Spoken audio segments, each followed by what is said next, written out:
Rehefa miasa ny fanan'Andriamanitra dia Andriamanitra zay no miasa satria Andriamanitra dia fanahy ary izaho sy ianao dia antsoina hivavaka amin'ny fanahy, amin'ny finoana, amin'ny famarinana, tsy ny famarinan'ny tenako fa ny famarinan'Andriamanitra.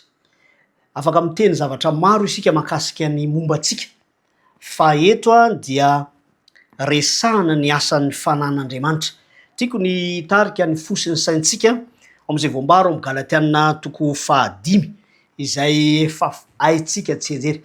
Efa notonontsika teto zany fa raha amin'ny 2:20 dia hoy izy amin'ny anaran'i Jesosy hoe ny vokatry ny fanahy dia fitiavana, fifaliana, fiadanana, faharipo, famoram-panahy, fanaovan-tsoa, famarinana, fahalemem-panahy sy fahononam-po. Zava-dehibe zany. Tsy ireo ihany no asan'ny fanan'Andriamanitra fa mahatempolo ny fanahintsika dia afaka mamokatra nyzany ho antsika izy. Averina indray mandeha manao hoe azon'Andriamanitra atao amin'ny alalan'ny fanahiny izay mitoetra amiko sy aminao ny mamokatra izany.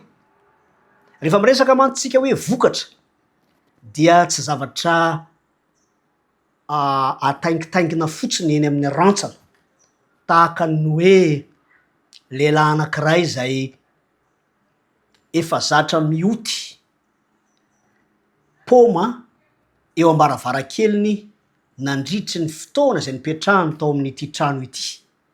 Fa rehefa antitra izy dia nataony eo akaiky ny varavarankely eo mihitsy ny fandria.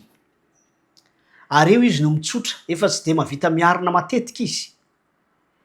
Ka amin'ny fotoana izay tsy ahafahan'io paoma io mamokatra dia maniraka an'ireo taranany izy mba hividy any an-tsena ary manao izay ahafahana manangona azy ireny.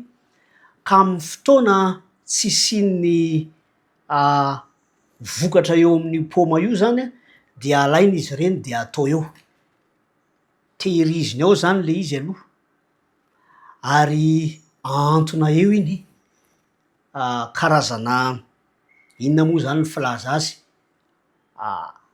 ataingitaingina fotsiny eo zany. Fantatsika ny tian'izany lesona zany ambara. Indraindray amin'ny maha olombelona dia te hamokatra toetra tsara isika, indraindray ray amin'ireto, roa amin'ireto na izy rehetra ireo hoe fitiavana ve, fifaliana, fiadanana, famoram-panahy, faharipo, fanaovan-tsoa sy ny sisa. Azo atao ve ary vitantsika ve ny hoe mody manao an'izao, mody mity, inona ihany koa, mody hoe mora fanahy, mety hoe mody manao soa. Haitsika zany ary na ny tenako zao dia tsy afaka ilaza manao hoe madio tanteraka ny antony manosika satria ny antony manosika mantsy no mampiavaka ny asan'Andriamanitra dia ny vokatry ny fanahy amin'ny asan'ny tenako sy ny asan'ny nofoko fotsiny. Raha endry ny zaza iray satria masiaka ny ray aman-dreniny dia mitovy amin'ilay voankazo izay ezahana apetraka eo fotsiny zay fa tsy tena vokatra marina tokoa. Raha toa ka milaza fa tian'Andriamanitra fa apetraka ny fanontaniana hoe inona ny antony manosika.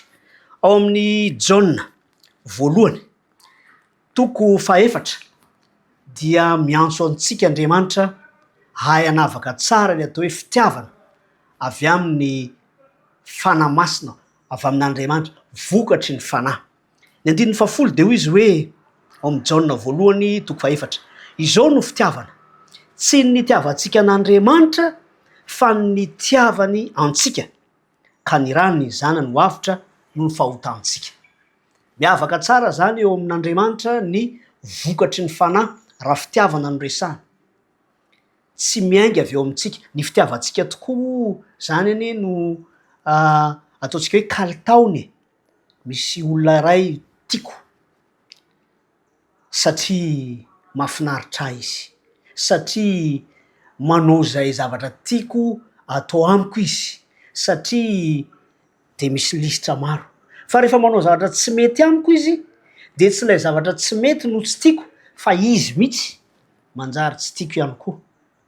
Fanandramana zay azoko antoka fa efa nandalo tany amin'ny fiainantsika tany zany, tsy haintsika ny manavaka ny ataontsika hoe ny fahotana sy ny mpanota, fa ny fitiavan'Andriamanitra dia miavaka tsara mihitsy ny fankahalany ny fahotana ary ny fitiavany ny mpanota.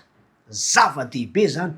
Zay no mahatonga ny hoe raha fitiavana avy amin'ny fanan'Andriamanitra no resahana dia ny fitiavana no ny fahatsapana aloha ny itiavan'Andriamanitra antsika.